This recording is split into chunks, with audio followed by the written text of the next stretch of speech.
نحمده ونصلي ونسلم على رسوله الكريم اما بعد فاعوذ بالله من الشيطان الرجيم بسم الله الرحمن الرحيم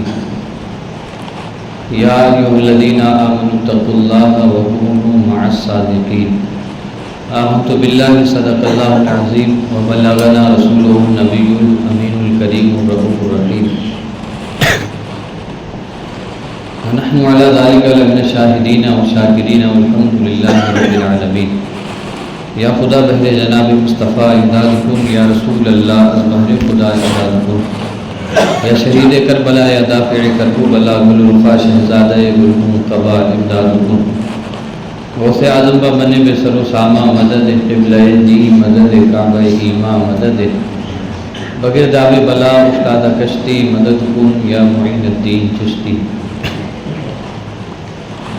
دل کی عطا گہرائیوں کے ساتھ نبی پاک صاحب الاولاق سیاح افلاق باعث تخلیق کائنات، اللہ کے محبوب دانۂ غیوب منزہ عن العیوب حضور احمد مجتبی محمد مصطفیٰ صلی اللہ تعالیٰ علیہ وعلیٰ آلہ وبارک وسلم کے دربار گلربار میں جھوم جھوم کر درود و سلام کا نذرانہ عقیدت پیش کر لیجئے۔ اللہم صلی علی سیدنا و مولانا محمد معدن الجود والکرم وآلہ وبارک وسلم صلاۃ و سلام علیک یا رسول اللہ۔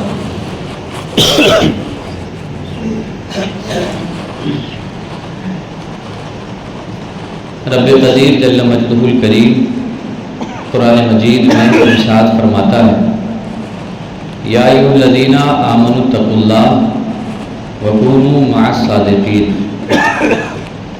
اے ایمان والو اللہ سے ڈرو اور سچوں کے ساتھ ہو جاؤ۔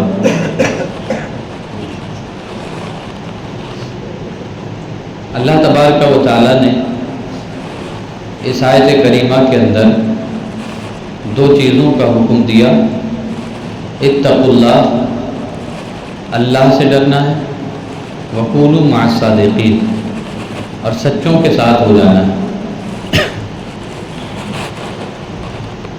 بندہ جب اللہ سے ڈرنے لگتا ہے تو نمازی بن جاتا ہے، بندہ جب رب سے ڈرنے لگتا ہے تو روزے دار بن جاتا ہے، بندہ جب اللہ سے ڈرتا ہے تو صدقات و خیرات کرنے والا بن جاتا ہے، بندہ جب رب سے ڈرتا ہے تو ایک دوسرے کے حقوق کا خیال رکھتا ہے۔ اللہ سے ڈرنے کے بعد بندے کے اندر ایک انقلاب پیدا ہوتا ہے، زندگی میں ایک تبدیلی آتی ہے۔ اللہ سے ڈرنے کے بعد زندگی پہلے جیسی نہیں رہتی، پہلے کی زندگی میں اور بعد کی زندگی میں بہت بڑا فرق پیدا ہو جاتا ہے۔ بندہ جب رب سے ڈرتا ہے تو سب نیک کام کرنے کی کوشش کرتا ہے۔ اب جب اللہ سے ڈرنے کے بعد یہ خود نیک بن گیا، خود نمازی بن گیا، روزے دار بن گیا، پرہیزگار بن گیا، تو پھر رب نے کیوں کہا وَكُونُوا مَعَ الصَّادِقِينَ، ڈر تو رہے ہو لیکن سنو سچوں کے ساتھ بھی رہنا۔ جب بندہ اللہ سے ڈر کے سب کچھ کرنے لگا تو رب نے کیوں کہا وَكُونُوا مَعَ الصَّادِقِينَ، سچوں کے ساتھ بھی رہنا۔ اب آپ جب اس سوال کا جواب تلاش کریں گے تو آپ کو جواب ملے گا، وہ جواب میں آپ تک پہنچاتا ہوں۔ اللہ تبارک و تعالیٰ نے ابلیس سے کہا تھا کہ آدم کو سجدہ کرو، تمام فرشتوں سے کہا، سب نے سجدہ کیا، ابلیس نے سجدہ نہیں کیا۔ اللہ تبارک و تعالیٰ نے ارشاد فرمایا کہ تو نے سجدہ کیوں نہیں کیا؟ تو کہنے لگا خلقتنی من نار و خلقتہ من طین، مجھے آگ سے پیدا کیا ہے اور یہ مٹی سے بنا ہے، اور آگ کو مٹی پر برتری حاصل ہے۔ اس لیے اس نے آدم کو سجدہ نہیں کیا۔ اللہ تبارک و تعالیٰ نے اسے لعنت کا طوق پہنا کر اپنی بارگاہ سے نکال دیا۔ نکلتے نکلتے رب سے کہنے لگا انظرنی الی یوم یبعثون، دوبارہ اٹھائے جانے کے دن تک مجھے مہلت دے دے، میں مہلت مانگتا ہوں۔ جب دوبارہ لوگ اٹھائے جائیں گے اس وقت تک تو مجھے مہلت دے دے اور میں تیرے بندوں کو بہکاؤں گا، صراط مستقیم سے ہٹاؤں گا، صراط مستقیم پر بیٹھ جاؤں گا، کسی کو آگے نہیں جانے دوں گا۔ اللہ تبارک و تعالیٰ نے مہلت دیتے ہوئے فرمایا جاؤ بہکاؤ، جو میرے مخلص بندے ہوں گے انہیں تو بہکا نہیں سکے گا۔ ایک ہوتا ہے مخلص، ایک ہوتا ہے مخلص۔ قرآن میں جو لفظ آیا ہے وہ مخلص ہے۔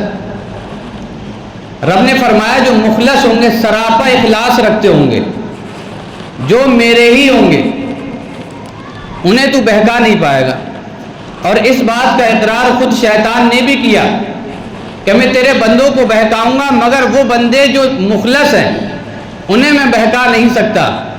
اب جواب مل گیا کہ رب نے کیوں کہا تھا اللہ سے ڈرو اور سچوں کے ساتھ ہو جاؤ۔ رب سے ڈرو گے نمازی بن جاؤ گے، رب سے ڈرو گے روزہ دار بن جاؤ گے، رب سے ڈرو گے نیکوکار بن جاؤ گے، صدقات و خیرات کرنے والے بن جاؤ گے۔ لیکن یہاں پر امکان ہے تم نماز پڑھ رہے ہو، نمازی ہو، شیطان تمہیں بہکا سکتا ہے، روزہ رکھ رہے ہو، شیطان تمہیں بہکا سکتا ہے، بڑے نیکوکار ہو، شیطان تمہیں بہکا سکتا ہے۔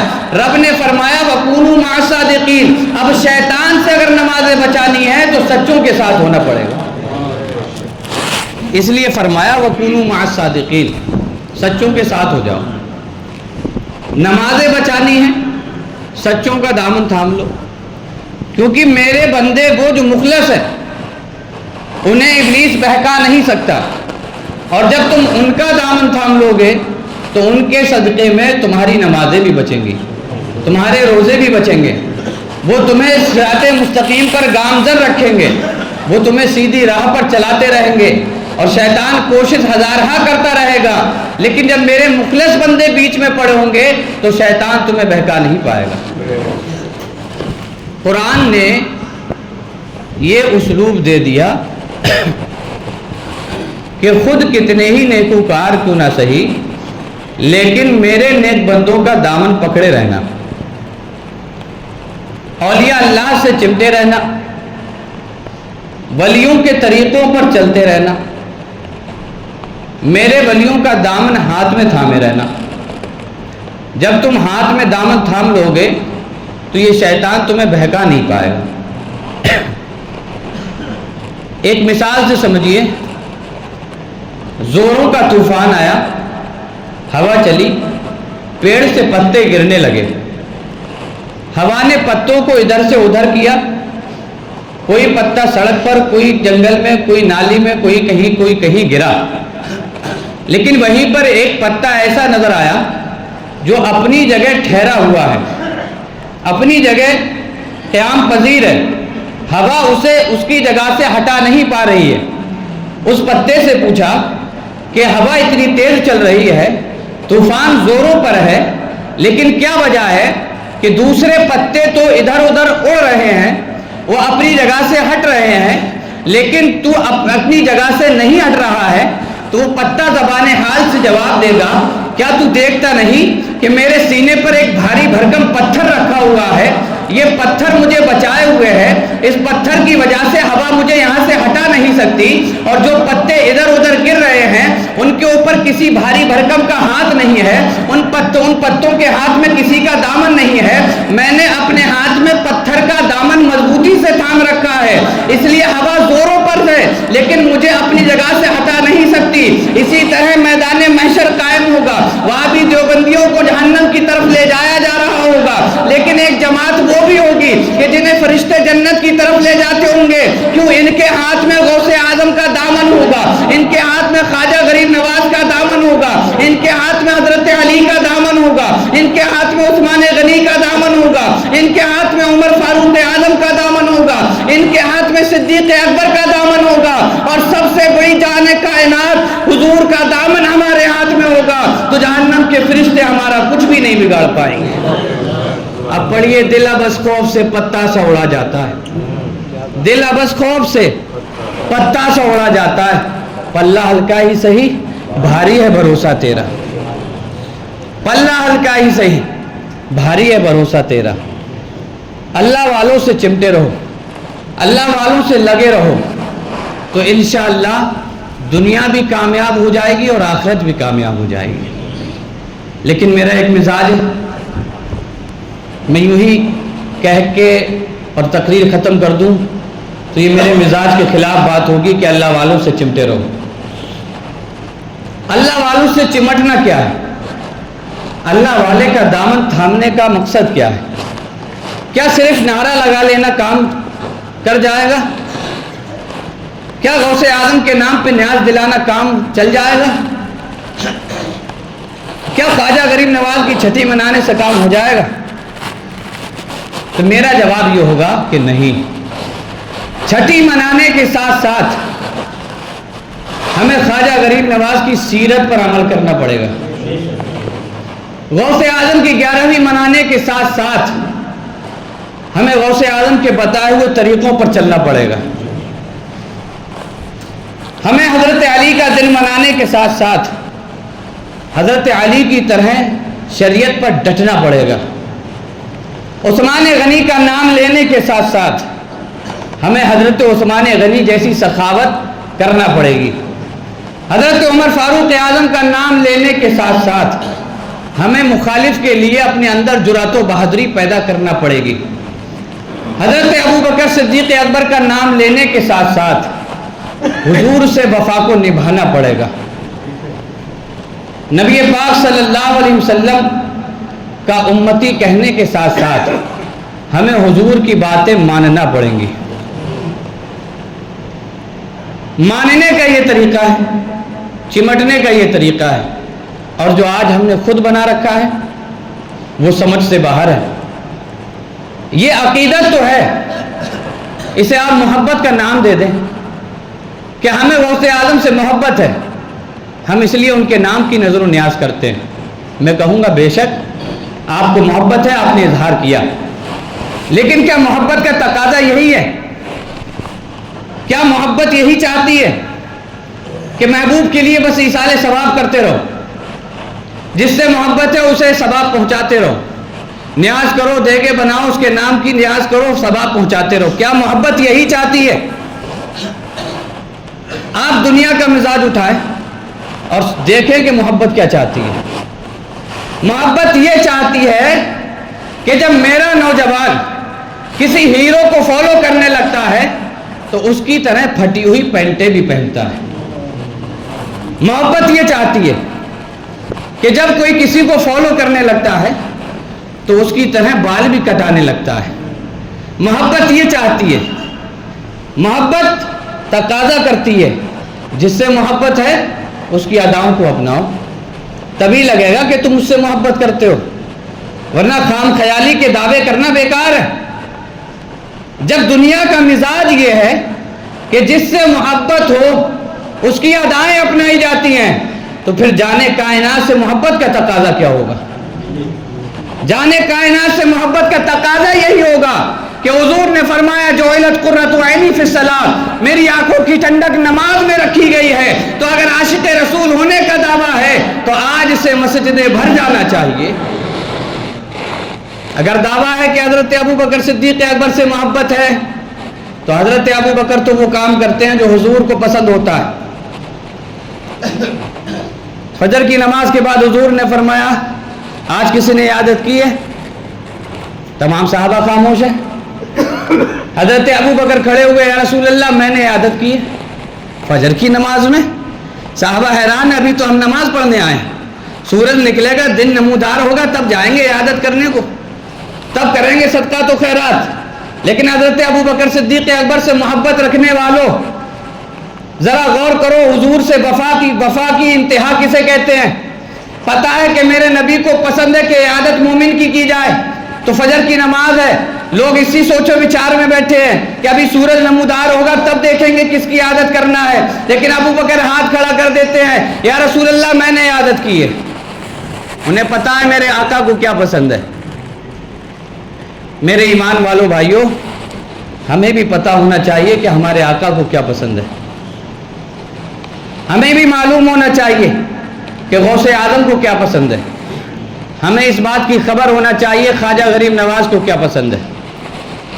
خواجہ غریب نواز کی پوری زندگی پڑھو، پوری زندگی پڑھو،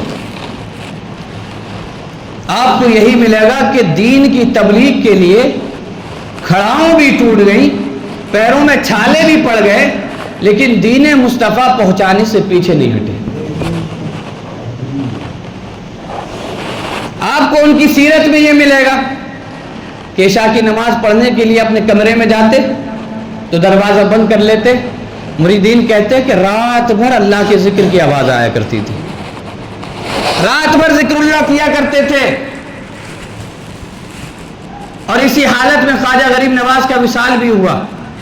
فجر کا وقت ہوا، لوگوں نے کہا، حجرے کے پاس جا کر دیکھا تو آواز نہیں آ رہی تھی، کہا رات بھر تو آواز آتی ہے اور فجر میں دروازہ بھی کھلتا ہے، آج کیا بات ہے، جماعت کا وقت بھی ہوا، دروازہ نہیں کھلا ہے اور اندر سے ذکر کی آواز بھی نہیں آ رہی ہے۔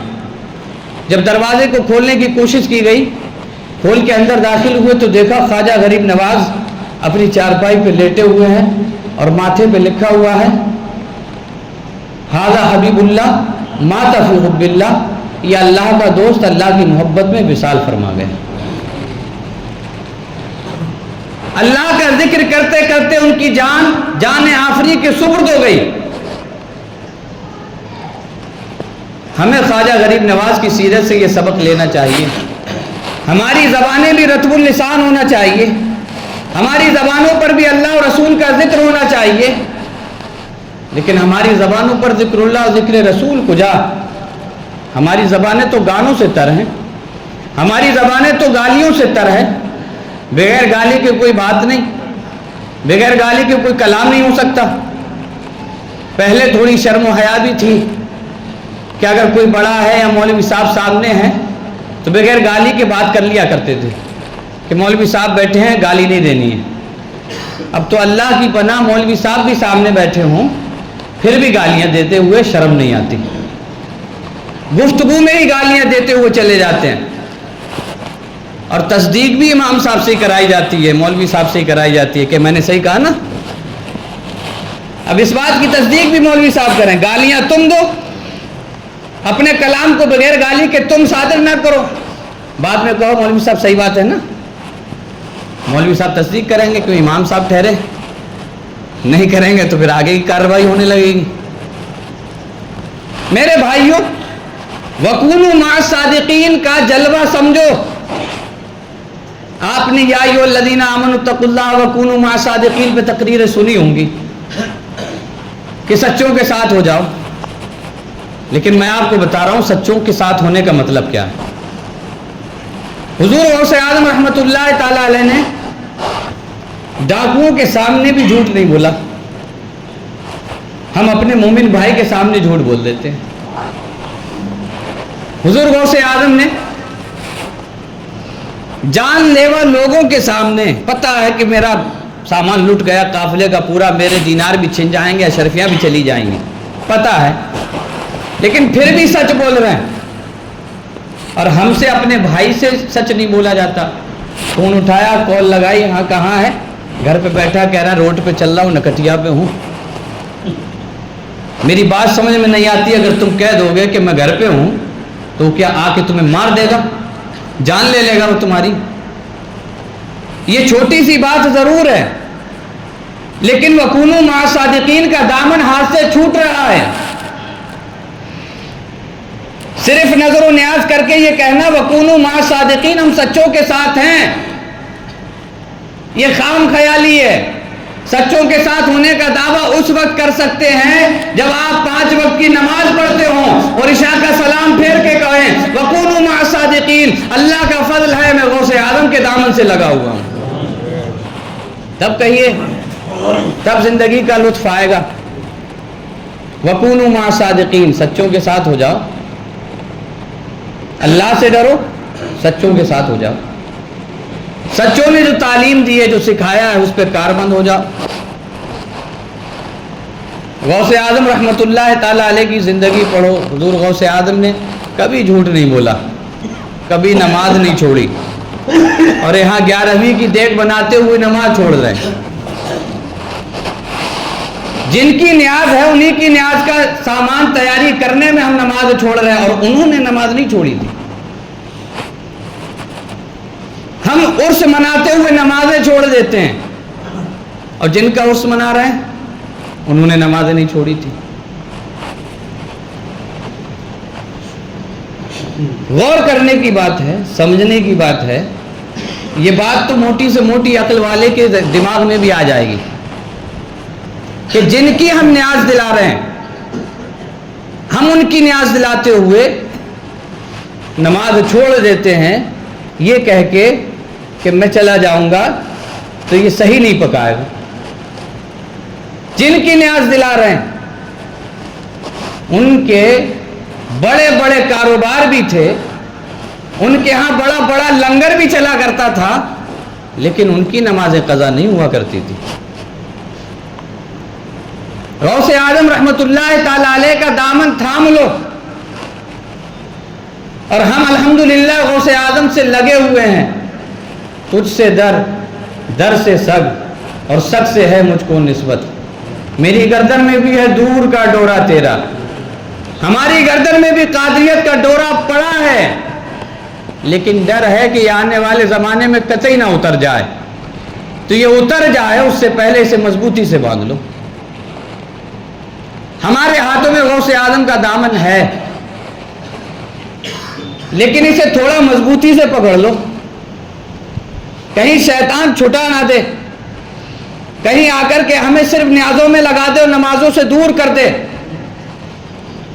کہیں شیطان یہ چال نہ چلے. اچھا شیطان بہت چالاک ہے, شیطان اتنا بڑا چالاک آدمی ہے کہ جب وہ دیکھتا ہے نا کہ یہ نیک کام ہی کر رہا ہے, نیک کام میں لگا ہوا ہے, تو وہ اس نیک کام کی آڑ لے کے بڑا نیک کام چھوڑواتا ہے. وہ مستحب بات میں لگا کر, نظر و نیاز مستحب ہے, مستحسن ہے, کرو گے اچھا ہے ثواب ملے گا, نہیں کرو گے کوئی عذاب نہیں. یہ مستحب ہے, مستحب کام میں لگا کے فرض چھڑواتا ہے. اور ہم اسی گمان میں کہ الحمدللہ ہم پکے والے سنی ہیں. انا T T S, I am T T S, میں پکا سنی ہوں. کبھی موقع ملے گا تو انشاءاللہ سنیت بھی بتائیں کیا ہوتی ہے سنیت, سنی کسے کہتے ہیں. لیکن آپ ابھی یہ سمجھیں وَكُونُوا مَعَ الصَّادِقِينَ, سچوں کے ساتھ ہو جاؤ. مطلب یہ ہے سچے جو کرتے رہے اپنی زندگی میں, تم بھی وہی کام کرو, اور تب کہو کہ ہاں ہم غوث اعظم کے دامن سے لگے ہوئے ہیں. نیاز و فاتحہ کراؤ, 11ویں مناؤ, چھٹی مناؤ, عرس کرو, سب کچھ کرو, لیکن جیسے ہی اذان کی آواز آئے سب چھوڑ دو, اللہ کی بارگاہ میں حاضر ہو جاؤ. کیونکہ ان مسجد سے جو اذان کی پکار ہے وہ نیاز و فاتحہ سے نہیں چھڑواتی. مؤذن یہ نہیں کہہ رہا کہ تم نیاز و فاتحہ ختم کر دو, چھوڑ دو. مؤذن یہ کہہ رہا ہے تم چھوٹی بارگاہ کے لیے لگے ہوئے ہو, اب تھوڑی دیر کے لیے بڑی بارگاہ میں بھی آ جاؤ, تاکہ اس بڑی بارگاہ کی برکت سے تمہاری چھوٹی بارگاہ کی حاضری بھی قبول ہو جائے. بات سمجھ میں آ رہی ہے؟ اللہ تعالی ہمیں عمل کی توفیق دے گا انشاءاللہ. اور سچوں کے ساتھ تو ہم ہیں, لیکن تھوڑا سچوں کا دامن مضبوطی سے پکڑ لو, ان کا جو طور طریقے ہیں وہ اپناؤ, انہوں نے جو کر کے دکھایا وہ کرو, انہوں نے جو فرمایا اس پر عمل کرنے کی کوشش کرو. حضور غوث اعظم رحمۃ اللہ تعالی علیہ کی پوری زندگی پڑھیے, آپ نے کبھی کسی کا دل نہیں دکھایا. حضور غوث اعظم نے کبھی دل نہیں دکھایا. تو آپ بھی اپنے گرد و نواح میں دیکھیے کہ جب ہم غوث اعظم کی نیاز کر رہے ہیں, کہیں ایسا تو نہیں ہے کہ کسی کا دل دکھ رہا ہو, کسی کو تکلیف پہنچ رہی ہو, کوئی ہماری وجہ سے پریشان تو نہیں ہے. آپ یہ بھی دیکھیے, آپ کے اوپر قرض ہے تو پہلے قرض نپٹائیے. غوث اعظم کی دیگیں بعد میں بنانا, غوث اعظم کو اتنی خوشی حاصل ہوگی قرض نپٹانے سے جتنی خوشی دیگے بنانے سے نہیں ہوگی، کیونکہ ادھر آپ دیگے بنا رہے ہو، جس کا قرض آپ کے اوپر ہے اس کا دل پڑ گیا ہے کہ مجھے ضرورت ہے اور مجھے نہیں دیتا ہے اور نیاز کرا رہا ہے۔ تو نیاز بعد میں اہتمام کیجئے، پہلے جس کا پیسہ آپ کے اوپر ہے اس کا پیسہ دیجئے، تاکہ اس کے دل میں کڑن پیدا نہ ہو، اس کا دل دکھے نہیں، اسے تکلیف نہ پہنچے۔ یہ سچی قادریت ہے اور یہی غوث اعظم کا دامن ہے، اسی کو تھامے رکھیے، انشاءاللہ دنیا بھی کامیاب ہو جائے گی، آخرت بھی کامیاب ہو جائے گی۔ یا ایھا الذین آمنوا اتقوا اللہ، اے ایمان والو اللہ سے ڈرو، وکونوا مع الصادقین، اور سچوں کے ساتھ ہو جاؤ۔ وما علینا الا البلاغ۔ السلام علیکم۔